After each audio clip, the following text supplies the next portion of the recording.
பேச்சியம்மா பேச்சியம்மா பேச்சியம்மா அவன் நம்மை எல்லாம் பெத்தெடுத்த ஆச்சியம்மா.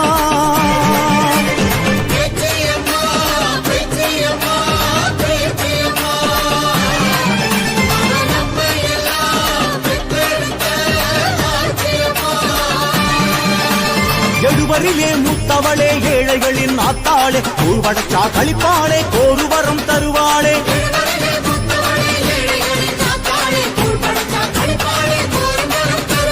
பேச்சியம்மா பேச்சியம்மா பேச்சியம்மா அவன் நம்மை எல்லாம் பெற்றெடுத்த ஆச்சியம்மா.